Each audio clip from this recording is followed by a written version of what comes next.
Moreno, de parte de la Fundación Green Women. Deseamos tengan una feliz noche. Este jueves 26 de mayo continuamos con las ponencias de nuestro primer Congreso Internacional de Educación Ambiental. Voy a dar paso al inicio del Congreso presentando a nuestra primera ponente, Lucía Servidio. Lucía Servidio es abogada en ejercicio independiente, abocada a la rama civil, familia y laboral. Lucía es docente universitaria en la Universidad Nacional de La Matanza y de nivel medio. Diplomada en Seguros y Responsabilidad Civil Voluntaria del equipo jurídico de la Casa de la Mujer, del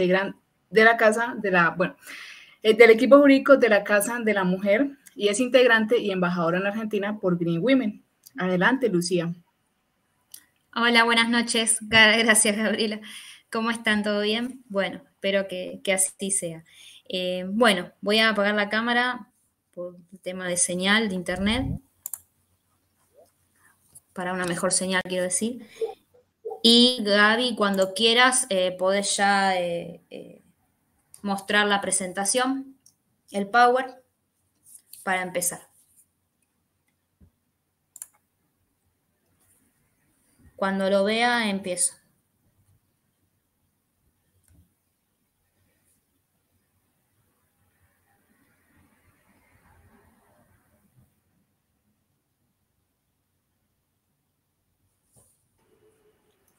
¿Me confirmas, Lu? ¿Ya lo estás viendo? No, todavía no. Ya lo voy a ver seguro, si ya lo... Espérame, reviso. Uy. ¿Vos lo ves? Es que no, o sea, tengo ocupada toda la pantalla. ¿Sí lo están viendo? ¿Ahora sí? Si alguien puede confirmar si lo ve, yo empiezo. Sí, se puede ver. Perfecto, listo. Bueno, empiezo entonces. Bueno, para este primer congreso decidí hablar sobre la Ley de Educación Ambiental Integral, la número 26.721, sancionada acá en Argentina justamente hace un año, un poquito más, fue específicamente el 14 de mayo del año pasado que se sancionó. Por eso es que, entre otras cosas, decidí hablar de este tema y de esta ley específicamente. En primer lugar, Gaby, pasá a la segunda filmina donde dice antecedente. Como dije, esta norma fue sancionada hace un año, es un aporte fundamental a la formación, lo que es la formación ciudadana y a la toma de conciencia sobre el cuidado del planeta. Y tanto su sanción como promulgación es, digamos, salda y una demanda de larga data en nuestra sociedad argentina. La misma, digamos, apunta a garantizar y establecer lo que es el derecho a la educación ambiental para todos los sectores y edades de la sociedad, que ahora a continuación voy a pasar a detallar, tanto no solo en el sistema educativo, sino también formal, como el que conocemos, sino también en el informal, ¿sí? Si bien la educación ambiental ya estaba incorporada en lo que es la Ley General del Ambiente, esta ley viene como a saldar todo eso que ya se venía pidiendo desde hace mucho tiempo. Pasamos a la siguiente, Gaby, donde dice introducción.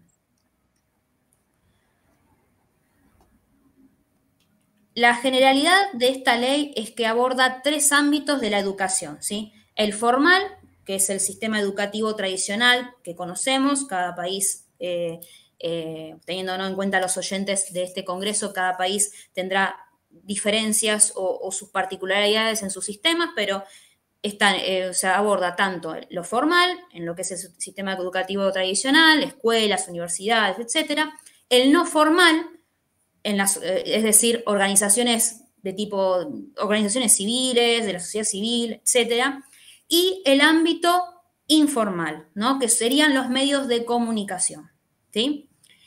Pasamos a la siguiente, por favor. Entonces, dicho esto, pasamos a hablar del objeto, ¿sí? Siempre, más al principio de una ley, se detalla el objeto de la misma, de qué se trata, cuál es el objeto, el objetivo. Bueno, en este caso, esta ley tiene como objeto establecer, digamos, el derecho a la educación ambiental integral, ¿sí? Como una política pública, ¿no? Una política pública nacional, ¿sí? Siempre conforme, ¿no? Y bajo digamos, lo que es el artículo 41 de nuestra Constitución Nacional, que es la madre, ¿no? de toda lo que es la normativa ambiental, y de acuerdo con lo establecido en lo que es el artículo 8 específicamente de la Ley General del Ambiente, ¿sí? Que es lo que antes estaba diciendo, ¿no? Que ya estaba establecido lo de la educación, pero en un pequeño artículo. En cambio, acá ya tenemos una ley que nos remite a la educación ambiental y también a otras leyes vinculadas, ¿sí? Pero principalmente estas, de la Constitución y la Ley General del Ambiente. Pasamos a la siguiente, por favor. Ahora bien, nos metemos un poco más de lleno, habiendo especificado, dicho, el objeto. Vamos a hablar de lo que es conceptualmente la educación ambiental integral para esta ley. O en siglas, para abreviarlo un poco, la EAI. En sí mismo, la educación ambiental integral es un proceso educativo permanente, ¿no? Con contenidos temáticos que son específicos y transversales, ¿no? Que tienen como propósito general la formación de una conciencia ambiental. Esto es lo más importante, la conciencia, la formación de la conciencia. No es simplemente, o sea, no se busca en este concepto que la educación ambiental integral sea simplemente llegue a ser a futuro, o en el presente en realidad, en este momento, una materia más de cualquier curso, carrera o materia en cualquiera de los ámbitos que abarca esta ley, ¿sí? Sino que sea una formación consciente primeramente y, bueno, todo lo demás que después conlleva ello, pero primeramente consciente. Pasamos a la siguiente, por favor. Ahora vamos a hablar un poco del cómo, ¿sí? Ya empezamos hablando de la ley, qué ámbitos integra, el objeto de la misma, qué es, para la ley o desde esta ley la educación ambiental integral o qué plantea que sea. Ahora hay que ver el cómo, digamos, si no quedaría en el simple concepto o en la generalidad, que ya de por sí nuestra Ley General del Ambiente ya en el artículo el artículo 8 que nos habla de educación ambiental, ya ahí teníamos la generalidad del tema. Si esta ley fuera de la misma manera, no serviría a los fines prácticos. Pero, por supuesto, a través de lo que voy a explicar ahora, sí también tenemos lo que tenemos lo que es el cómo llevar a cabo esta educación ambiental integral. En primer lugar, no sé si te dije, Gaby, la filmina donde dice Estrategia Nacional de Educación Ambiental Integral. Es ahí, por las dudas si no te dije la siguiente. En primer lugar, vamos a hablar en este cómo llevar a cabo a los fines prácticos la ley, de la Estrategia Nacional de Educación Ambiental Integral, la NAI, ¿sí? Para abreviar un poco. ¿De qué se va a tratar? Va a ser el instrumento de planificación estratégica, ¿sí? Y de lo que sería la aplicación de esta política pública permanente y permanente y con el objetivo de que alcance a todos los ámbitos formales y no formales de la educación. Integrar también las tecnologías de información, más hoy en día, muy importante, todo lo que es comunicación, medios de comunicación, ¿sí? Y está dirigida a todas las edades, grupos y sectores sociales.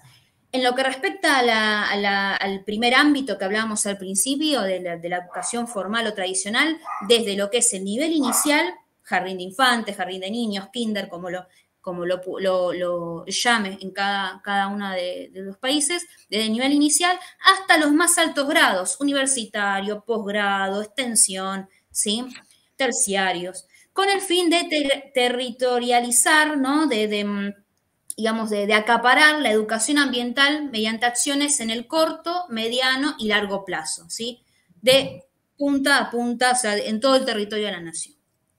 Eso se trata de esta estrategia, ¿no? Es como, y después viene, en la siguiente filmina, por favor, Gaby, viene, digamos, como la segunda estrategia o digamos, el segundo cómo, del cómo aplicar esta ley, que va específicamente dirigido a las universidades, ¿sí? Anteriormente hablamos de la estrategia en cuanto a esta nueva política aplicada a los ámbitos tanto formales como no formales de la educación. Y acá, en esta parte específicamente, en las universidades. Y ahora cuando termine de explicarlo, voy a digamos, dar mi opinión de por qué es importante este punto, y por eso lo acentúo. Bueno, el apartado en la ley se llama Estrategia Nacional para la Sustentabilidad en las Universidades Argentinas. Muy parecido al anterior, pero abocado a las universidades, ¿sí? Por eso tiene un apartado, el ENSUA. ¿Y qué va a ser? Primeramente, es parte de la estrategia, del grupo de estrategias anterior, también es parte, nada más que se aplicaría de manera más específica, pero es parte de esa misma Estrategia Nacional de Educación Ambiental Integral, de lo que hablamos anteriormente, que tiene como objetivo específico, ¿no? Por eso acá va a lo específico, promover la gestión de la educación ambiental en las universidades, tanto públicas como privadas, también de todo el territorio nacional, a los fines de que dichas instituciones, ¿sí?, tengan todas las herramientas necesarias para decidir incorporar la dimensión ambiental, el plano ambiental, en todos los ámbitos que hacen a la vida universitaria, ¿sí? Más allá de una materia, de una carrera, de un curso, ¿no? Ya sea desde lo curricular, bien ahí lo dice, hasta lo que es la investigación, con miras siempre a la construcción de una cultura, de una conciencia ambiental universitaria, ¿sí? Siempre sin olvidar la conciencia que hablábamos anteriormente, ¿sí? Y ahora, digamos, explicando esto, en particular para mí es muy importante, o es uno de los puntos importantes de esta ley, porque si bien yendo a lo que es la educación tradicional, el nivel inicial, para mí es, digamos, es como decir, la educación empieza por casa, empieza por ahí, desde ese ámbito, desde el nivel inicial. La universidad yo lo considero como el semillero en todo esto, ¿sí? El semillero de la incorporación de herramientas, todo lo que tenga que ver con investigación, de aplicaciones, ¿sí? Para eso tienen que servir las universidades también, ¿no?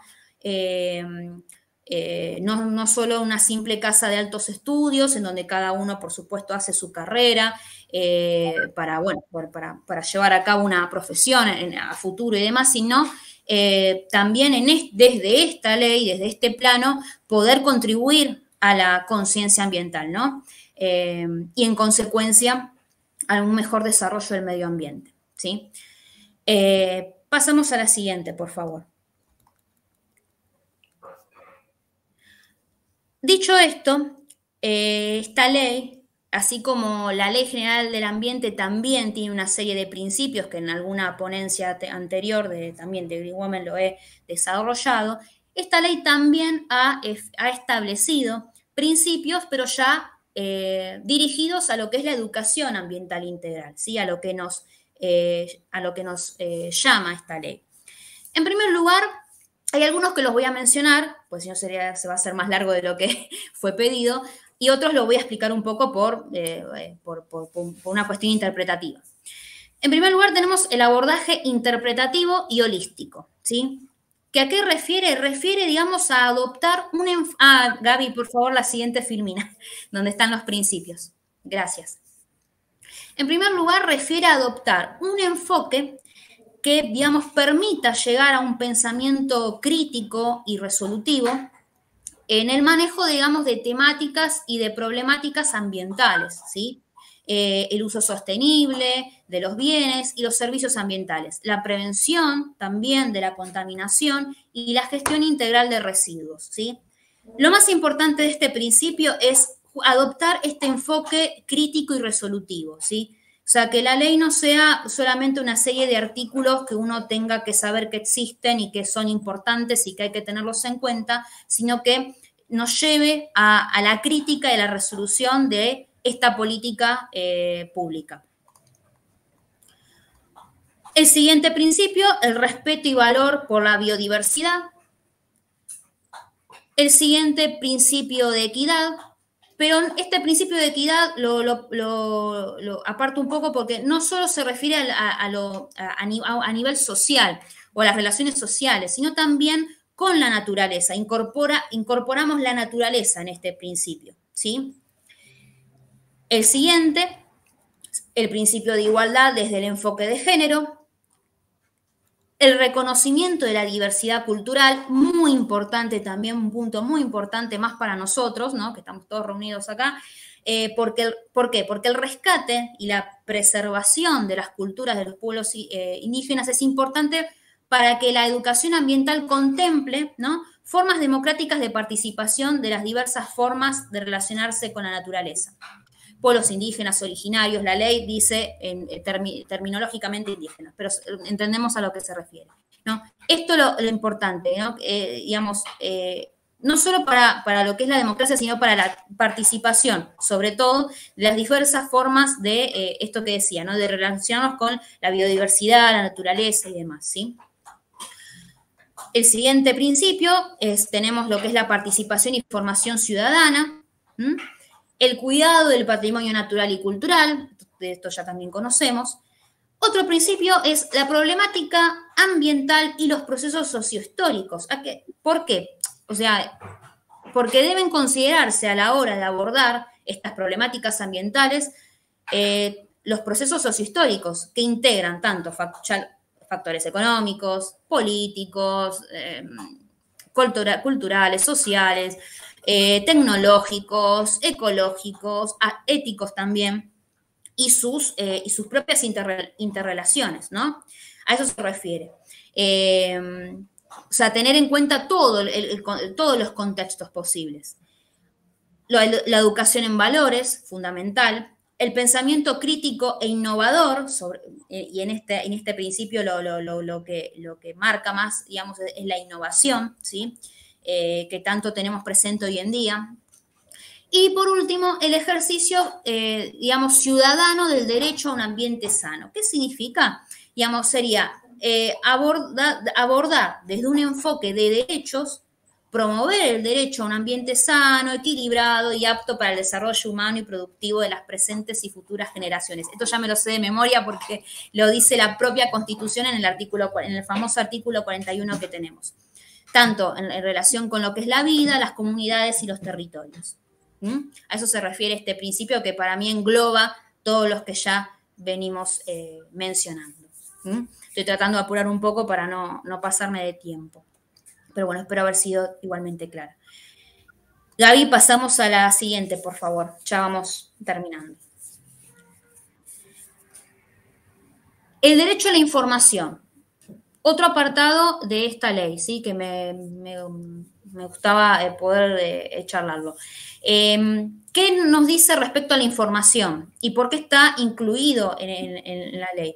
Porque la autoridad de aplicación de esta ley, ¿no?, en nuestro país va a tener que garantizar, ¿no?, en todas las políticas, acuerdos y acciones, tareas, actividades que deriven de esta ley, el respeto además, ¿no?, además de todo lo que venimos hablando, el respeto de los derechos establecidos en el marco legal que tiene que ver con el régimen del libre acceso a la información pública ambiental, nuestra ley nacional, la 25831 específicamente, y importante en este momento para nosotros, debe tener concordancia también con el acuerdo de Escazú inclusive, ¿sí?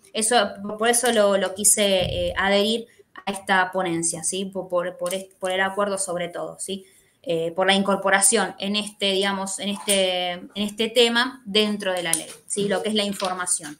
Porque además, digamos, es parte, la información sí o sí es parte de la educación en general, ¿no? Y en esta temática aún más. Siguiente filmina, por favor.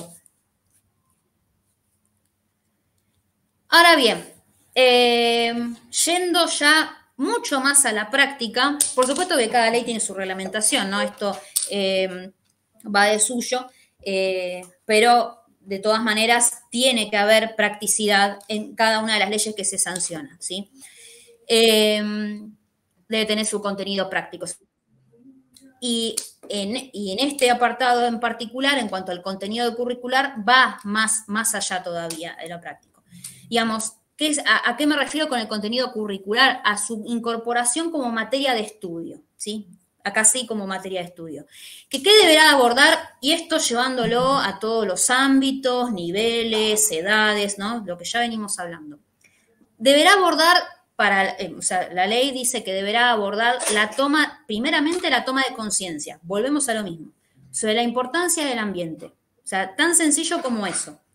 La biodiversidad, los recursos naturales, su respeto, su conservación, su preservación y prevención por los daños que se puedan ocasionar, en concordancia, volvemos también a lo mismo, con el artículo 41 de nuestra Constitución Nacional, de la Ley General del Medio Ambiente, 25675, y las leyes especiales, todas las leyes especiales que acompañan esta materia, ¿no? Y, por supuesto, convenios y acuerdos internacionales sobre el ambiente.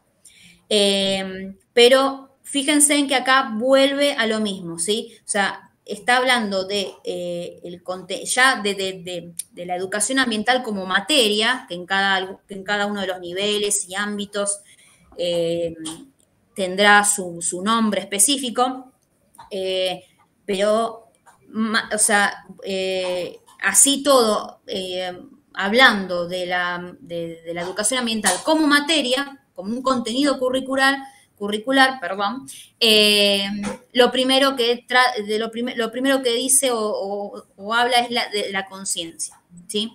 Y esto llevado, como dije en su momento, a todos los ambientes, edades y niveles. Siguiente filmina, por favor. Esto ya es lo último. Que refiere al título que le puse a esta ponencia, ¿no? Porque más allá de hablar de la ley, que es una ley argentina, que para mí, bueno, para mí es un orgullo desde lo nacional que se haya, y un alivio también, después de tanto tiempo que se haya sancionado, más allá de hablar de ella un poco en este rato, de lo más que se podía, desarrollarla y demás, y darla a conocer. Me gustaba por un curso que estoy haciendo, por algo que hace poco uno de los profesores dijo y me resonó mucho, de decir, esta ley, no, ¿es un presupuesto mínimo? ¿Se debe considerar un presupuesto mínimo? Bueno, esa profesora había dicho que para ella no, ¿no? Cosa que yo dije, por lo que voy a decir, y verán ahora en la filmina, no concuerdo para nada, pero por eso mismo lo llevo acá. No quería simplemente exponer la ley, sino dar como este mensaje desde lo crítico y valorativo mío. Primero y principal, vamos a lo que es el concepto para entender, digamos, desde nuestra legislación, lo que es un presupuesto mínimo, ¿no? Que también lo establece en esta materia el artículo 41 de la Constitución Nacional, que trata de medio ambiente, y que es sería toda norma que concede una tutela, ¿no? Y esta palabra, grábenla, tutela ambiental uniforme, ¿sí? O común para todo el territorio nacional. Y, digamos, tiene por objeto, como dice ahí, ¿no? Imponer condiciones necesarias para asegurar la protección ambiental. A ver, de todo esto, lo que más me importa a mí en particular es la tutela. Por eso abajo digo, escribí y digo, es autoría mía totalmente, tutelar para mí también es educar. Y la educación empieza por casa, ¿no? Como dije antes en algún momento. Y por cada una de nuestras casas, ¿no? La educación llevada a cada una de nuestras casas va a ir a la educación sobre nuestra casa común. ¿no? Que acá la casa común siempre, o sea, la frase casa común casi siempre la utilizo en todas las ponencias por la encíclica Laudato Si del Papa Francisco, que ha nombrado, digamos, en esa encíclica y siempre a nuestro planeta como la casa común, y de hecho es así. Entonces, ¿es un presupuesto mínimo? No lo es. Bueno, cada uno hará, digamos, formará su propio criterio. Para mí, por supuesto que sí, es presupuesto mínimo, necesario, obligado y fundamental, porque es parte de la tutela. O sea, llevémoslo desde lo cotidiano en nuestros hogares, nuestras familias, hijos, mascotas, abuelos, padres. Cuando uno dice de tutelar por alguien, velar por alguien, es cuidarlo, ¿sí? Es cuidarlo. Y parte del cuidado, en cualquiera de esas, hacia cualquiera de esas personas que mencioné antes, nuestro hogar, nuestros hijos, familia, mascota, lo que fuere, parte de la tutela, parte de velar por alguien, de cuidarlo, de cuidarlo, perdón, es educarlo, ¿sí? Y bueno, en este caso específico, en lo que es el valor a medio ambiente, ¿sí? Como un valor. Y porque es nuestra casa común. Así que bueno, nada, este sería como el cierre. Y bueno, en la siguiente filmina dejo las gracias, por supuesto, desde ya, como siempre, gracias a Green Woman, y mis contactos por cualquier cosa, consulta, comentario, pregunta que quieran hacerme o simplemente conocerme. Vuelvo a decir, muchísimas gracias a Green Woman y a todos, y espero, bueno, como siempre digo, que sea positivo para el otro. Muchas gracias. Lucía, muchas gracias por tu presentación. De verdad que es muy importante conocer de que en Argentina ya está sancionada esa ley de educación ambiental, ¿no? Siendo tan importante, porque por ahí es donde empezamos a lograr el cambio que necesitamos en el planeta, ¿no? Entonces, muy buen tema. Muchísimas gracias, Lu. Y pues, gracias. Listo. Y cualquier pregunta, comentario, pueden dejárnoslo y Lu lo estará respondiendo vía correo electrónico. Y pues sí, igual sí. ahí. ¿Listo? Sí. Por favor, cualquier consulta, pregunta o comentario, los voy a responder. Pasen sus mails o sus correos y los voy a responder, sí, con todo gusto.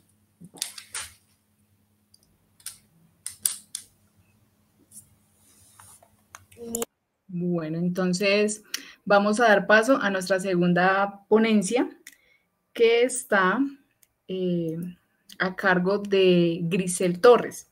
Grisel Torres es ingeniera ambiental egresada de la Universidad Nacional de Asunción y diplomada en manejo de recursos naturales para la adaptación y mitigación al cambio climático en la Facultad Latinoamericana de Ciencias Sociales. Es miembro de la Fundación Mapeco Paraguay y actualmente trabaja en consultorías ambientales y se está formando en el área de la docencia. Adelante, Grisel, el espacio es todo tuyo. Muchas gracias. A continuación voy a compartir la pantalla.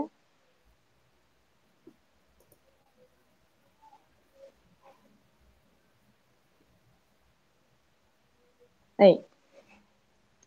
Bueno, muchas gracias por este espacio a Green Woman y a todos los que están participando también. Bueno, les voy a comentar un poquito sobre lo que es el ecoturismo como herramienta para la conservación de la biodiversidad. El turismo es la actividad que recauda mayor cantidad de ingresos en el sector de la industria de servicios a nivel mundial. Existen diversos tipos de turismo, como el turismo alternativo, que se enfoca en el contacto directo con la naturaleza y las expresiones culturales de un sitio en específico que puede ser de una comunidad local. Existen 3 tipos de turismo alternativos, que son turismo rural, de aventura y ecoturismo. El turismo rural se realiza en lugares no urbanos, se enfoca más bien en la cultura de la población habitante. Por ejemplo, puede ser visita a comunidades indígenas, montaje de caballos, vivencias místicas de las leyendas, por ejemplo, en talleres artesanales que son propias de la comunidad local. Luego está el turismo de aventura, que abarca actividades recreativas, en desafíos relacionados con la naturaleza, como las escaladas, descenso de ríos, rappel. Y está también el ecoturismo, que tiene como objetivo la conservación de la naturaleza. Aquí se promueve la educación, la convivencia, el estudio responsable de la naturaleza y también se contribuye al bienestar de la población local. Se puede realizar diversas actividades como avistamiento de aves, contemplación de paisaje, senderismo y muchas otras más que voy a estar citando en el transcurso de las diapositivas. En cuanto al perfil del ecoturista, él mismo se caracteriza por ser una persona que busca un contacto con la naturaleza y conocer la cultura de la comunidad en la cual está visitando. Suele tener sensibilidad hacia la naturaleza, prefiere alojamientos singulares, poco ruidosos, con muy poca gente, que estén más bien hechos con materiales propios del entorno. Luego también buscan convivir con personas que tengan su mismo interés en relación a la naturaleza. Eh, Hay diversos tipos de viajeros y entre los más importantes se encuentran, por ejemplo, el núcleo, que abarcan los investigadores científicos, los ambientalistas. Luego están los dedicados, que son las personas que viajan para conocer los ecosistemas, para saber más sobre su historia. También están los convencionales, que son los que se interesan por conocer los lugares exóticos, para conocer la flora, la fauna, la cultura local. Y los casuales, que son los que visitan los lugares por su popularidad. Bueno, las actividades turísticas deben ser recreativas y de placer para que la gente pueda tener esa motivación de volver otra vez una próxima vez. Y no deben afectar al medio ambiente, por ello debe ser bien planificada. Bueno, tiene que cumplir 3 funciones, que son el ambiental, social y económico. Es muy importante tener en cuenta estos 3 ejes para que la actividad turística pueda ser sostenible con el tiempo. Lo que se busca es que se conserve la biodiversidad, pero ¿cómo se va a lograr eso? Involucrando a la comunidad local, teniéndola a ellos como los principales beneficiarios a través de la generación de empleos y otras oportunidades diversas que se pueden dar. Incluso también conozco a personas que son youtubers, entonces de alguna manera pueden grabar videos en las zonas donde van visitando y así también generan ingresos con el tiempo.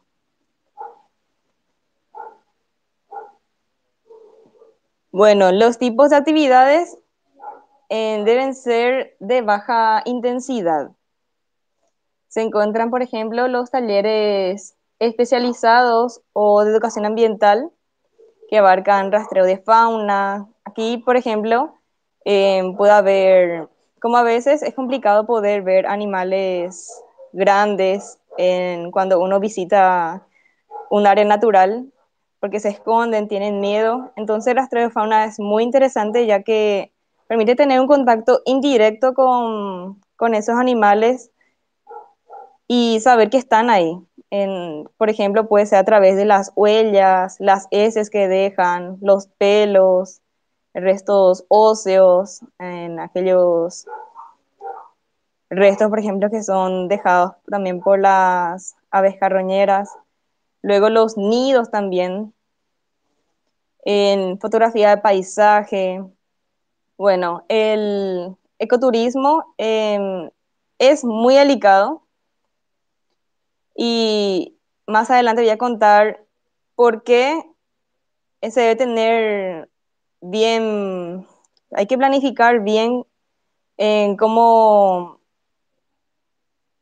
realizar, cómo hacer que sea exitoso, porque si en un punto uno se equivoca, las consecuencias pueden ser encadenantes. Entonces, bueno, también podemos mencionar a la observación y contemplación de los fenómenos especiales en la naturaleza. A veces hay lluvia de estrellas, y también los paseos que abarquen senderismo interpretativo, algunos quieran hacer interpretación ambiental en lanchas. Bueno, como ya mencionando, hay algunas acciones que pueden generar riesgos en los ecosistemas y estos hay que tratar de ser minuciosos en el momento de ir describiendo. Por ejemplo, está el estudio de impacto ambiental, debe ser realizado con ayuda de un profesional, porque si se quiere instalar una infraestructura en el lugar, hay que tener en cuenta los impactos que pueda causar a nivel biológico, socioeconómico. Luego también la conservación del paisaje se refiere a que se debe tener en cuenta que los materiales de la zona deben integrarse al entorno para que no sea para que no se dañe tanto el ecosistema. Estos materiales pueden ser piedras, tierra, barro, madera. En cuanto a la información, es muy importante aquí porque a veces se pretende que el ecoturismo sea un medio para conservar la naturaleza, pero si es que no se hace la información de forma adecuada, puede empeorar incluso el ambiente. Por ejemplo, se le debe informar a los turistas en cuáles son las áreas designadas para los fines turísticos, porque hay lugares donde sí pueden visitar y hay lugares donde no. Luego también en explicarles que no deben emplear los arroyos como balnearios, no introducir animales domésticos, eso es muy importante tener en cuenta. Bueno, y luego está el saqueo, tráfico de vida silvestre, que también es muy frecuente. A veces las personas ven una flor que les gusta mucho, entonces arrancan y llevan a sus casas, o comen mandarina en el camino y tiran su semilla, entonces ahí pueden alterar el ecosistema natural. Y en cuanto al uso de recursos, tener en cuenta también el manejo de residuos sólidos de las personas, que no tiren sus residuos en el suelo. Bueno, para las tecnologías alternativas que se pueden implementar se encuentran la construcción, que en lo posible se debe edificar en zonas ya degradadas o desmontadas, utilizar también materiales de la zona que sean ecológicos para causar un menor impacto en el lugar.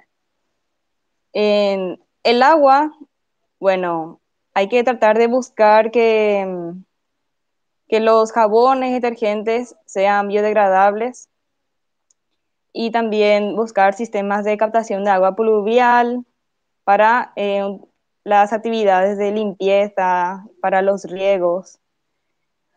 En cuanto a la calefacción, se puede utilizar aislantes naturales.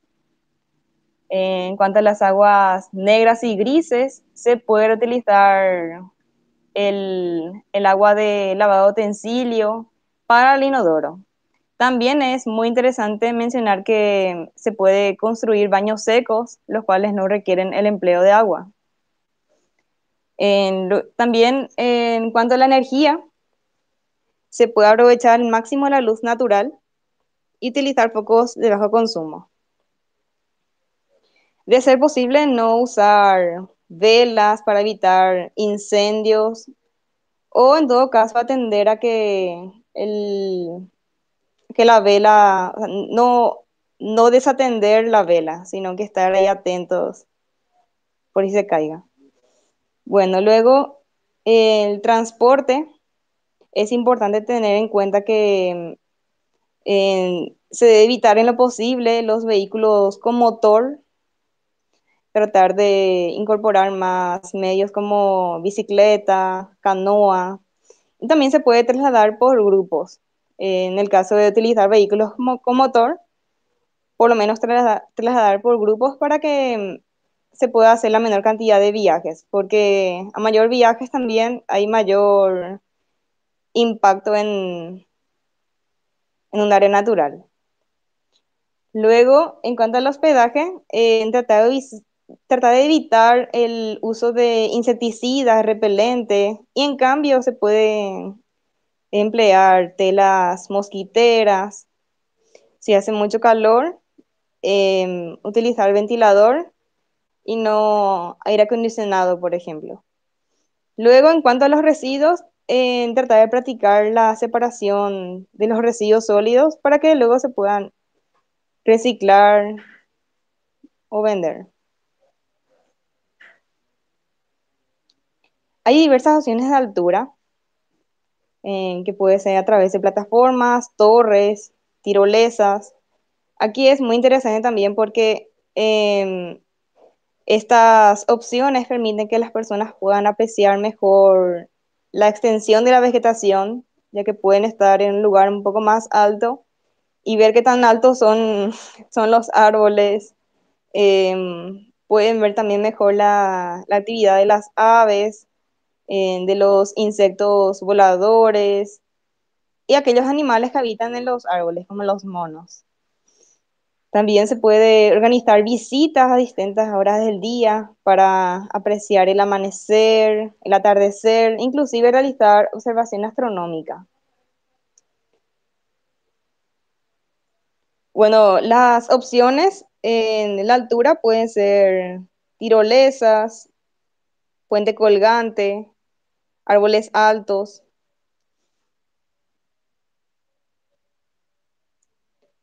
Las tradiciones y valores ecológicos que tiene la comunidad local de un lugar rodeado de la naturaleza ayudan a sensibilizar a los visitantes.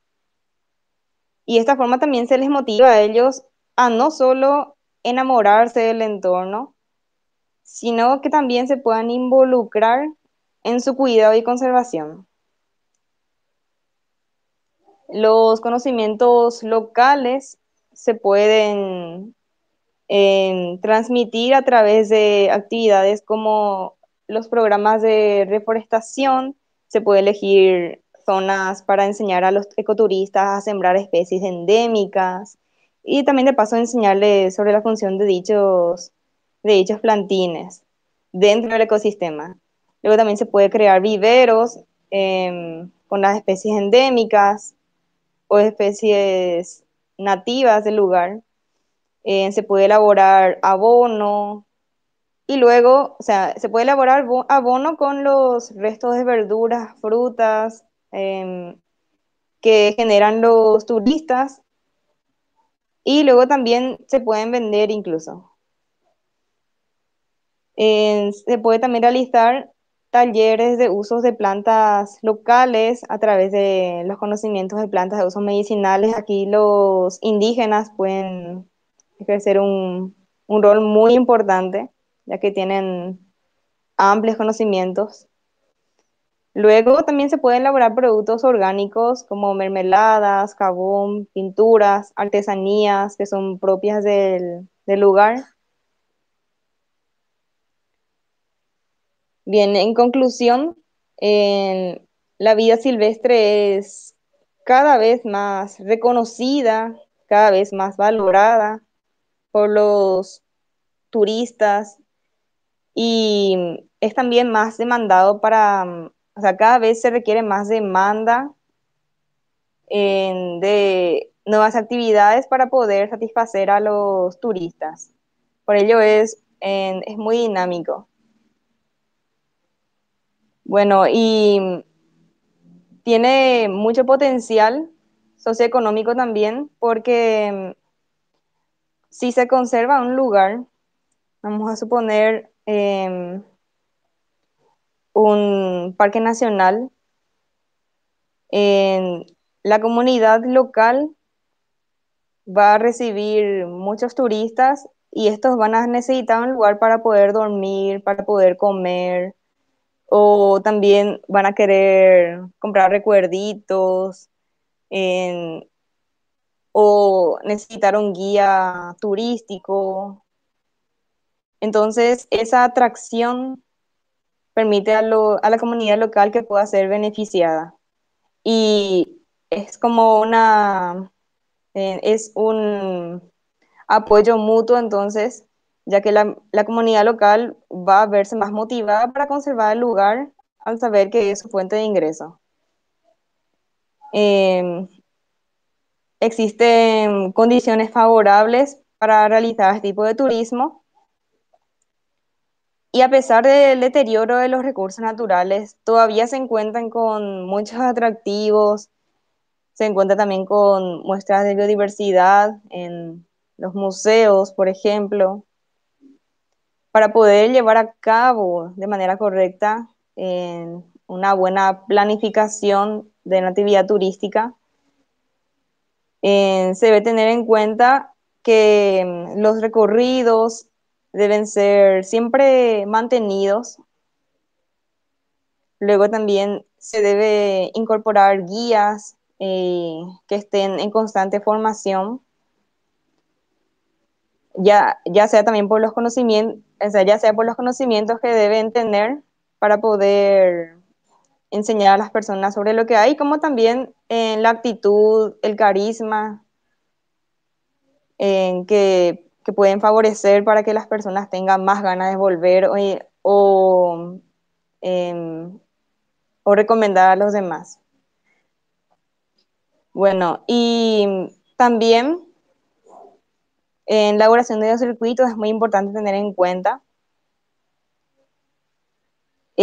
además, la accesibilidad, ya que hay personas que, por ejemplo, los ancianitos, las personas con discapacidad visual o, o aquellos con discapacidad física, que quieren también ver estos lugares, pero por la dificultad que hay en los senderos para poder circular, en- al final no nos animan. Y es interesante tener esto en cuenta, tratar de buscar también que el turismo sea accesible a todos. Bueno, entonces eso es todo. Muchísimas gracias por su atención.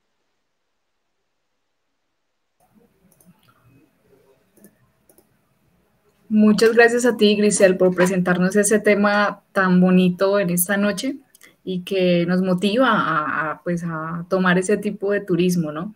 Y pues todo lo que implica. De pronto uno cuando está en el lugar ve que, o sea, pasas una estadía en un lugar, haces una caminata, ¿cierto? Pero no contemplas todo lo que hay más allá para que se pueda realizar esa actividad, o sea, todo lo que los responsables de esos sitios deben hacer. Por ejemplo, tú hablabas mucho de las aguas residuales, que deben tratarlas con sus residuos, que la energía que utilizan, o sea, eso prácticamente me lleva como a pensar en un superproyecto como de economía circular, ¿no? O sea, deben ser sostenibles en absolutamente todo.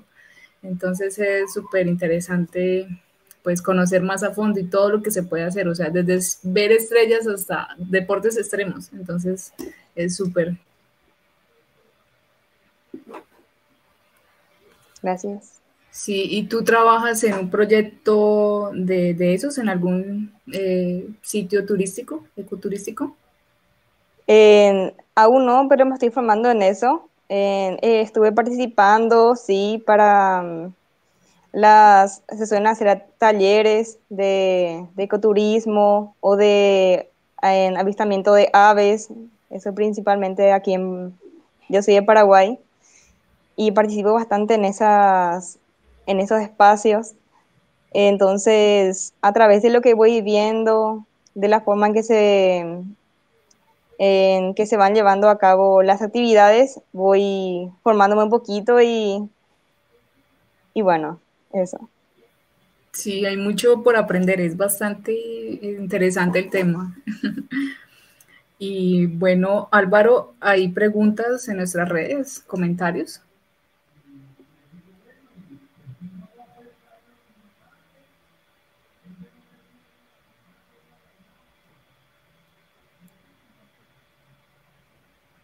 Bueno, por ahora una que me surgió mientras Álvaro revisa. Bueno, Lucía nos hablaba de una ley de educación ambiental en Argentina, ¿cierto? Entonces, ella habla mucho sobre una parte que es en la educación, ¿sí? Sobre todo en los niveles escolares de preescolar, primaria, secundaria y universidades.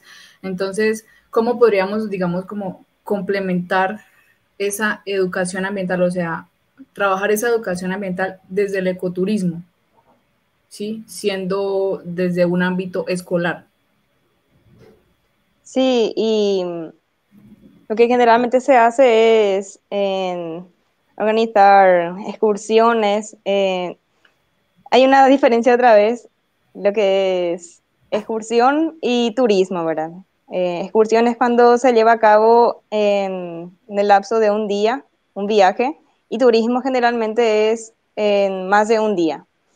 Bueno, lo más recomendado en este caso es una excursión, ¿verdad?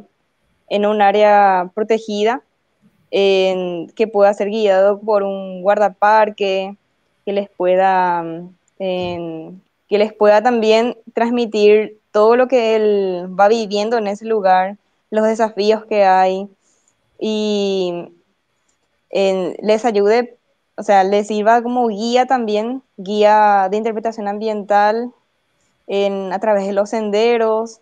Se puede hacer también, a veces, acá en un parque nacional que tenemos en Paraguay, el Parque Nacional de Ucuy, se llevan a cabo en juegos con niños, en- para que ellos conozcan qué elementos faunísticos y elementos florísticos se encuentran en el lugar. Entonces, esas dinámicas permiten que los niños quieran, o sea, puedan entender mejor a través de un lenguaje sencillo la importancia que es, lo importante que es conservar un ecosistema natural. Bastante interesante, ¿no? Poder hacer todo eso, ojalá en los colegios y sobre todo, o sea, considero más que el ser humano toma su conciencia siendo pequeño, o sea, sobre todo como los niños, los pequeñitos, como que desde ahí se forma esa gran conciencia, ¿no? Entonces es muy bonito. Y bueno, y tú ves que los niños se motivan, como que salen con ese espíritu así ambientalista, como que bueno, vamos a cuidar, vamos a, sí, a proteger nuestro planeta, a hacer mejores acciones. Generalmente sí. Hay algunos, bueno, como hay, justamente estuve viendo hace poco que hay diferentes tipos de inteligencia, ¿verdad? Y uno de ellos es la inteligencia naturalista, creo, que, o sea, cuya característica es que hay personas que tienen cierta conexión con la naturaleza más que otras. Saben valorar más lo natural. De alguna forma tienen también esos conocimientos al ver, o sea, saben diferenciar una hoja de otra. Las nervaduras que tiene una hoja con la otra, ¿verdad? Y bueno, entonces tenemos diversos tipos de personas, pero con que uno de esos niños, ¿verdad? Que en este caso estamos hablando de niños, logre motivarse o quiera interesarse más para poder ver, no sé, programas que suelen mostrar en la televisión de Animal Planet, em, después Nat Geo, ¿verdad? Y quieran aprender más, eso ya es como un gran logro. A mí por ejemplo, me ayudó bastante eso, poder tener una vez, cuando era niña, cuando participé en una excursión en un área natural, en- pude, pude percibir algo muy, muy diferente que cambió mi vida y me, de a poco me dio ese camino para poder trabajar hoy en día en el área de la naturaleza. Yo por lo menos no me veía trabajando en esto, sino que pensaba nomás que iba a ser una apasionada, pero estoy.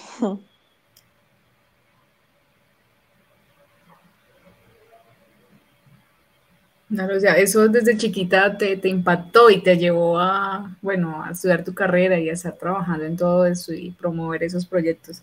Entonces, mira, tú misma estás dando pues un testimonio de que, o sea, es muy viable, digamos, hacer como ese complemento, ¿no? Que decíamos de educación ambiental, o sea, que esté por ley, estipulado por ley en colegios, en universidades, y llevarlo como mediante un vehículo, digámoslo así, como el ecoturismo, ¿sí? Para concientizar más, para sensibilizar más a las personas.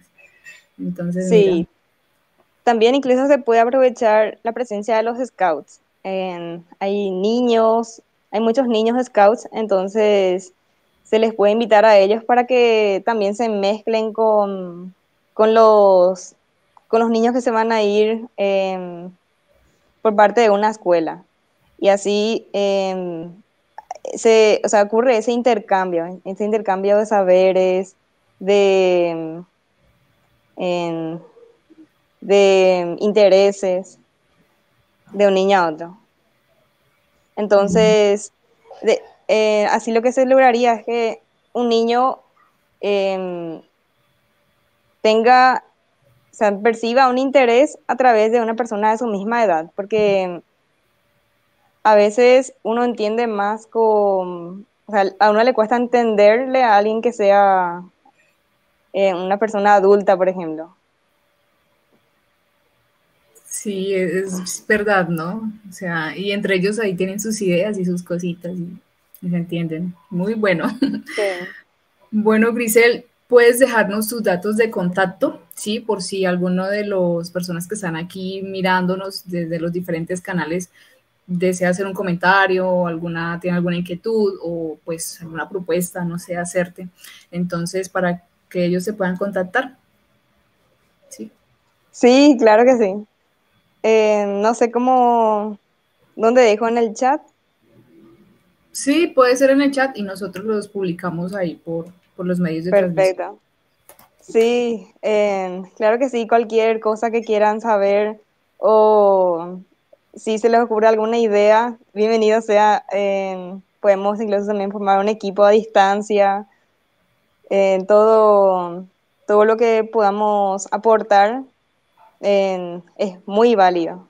Entonces, dejo mi número de teléfono y mi correo.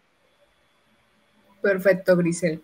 Y esa también es una de las intenciones de estos espacios, ¿no? Que podamos interactuar y formar alianzas y, bueno, a futuro realizar grandes proyectos. Eso es súper bueno. Bueno,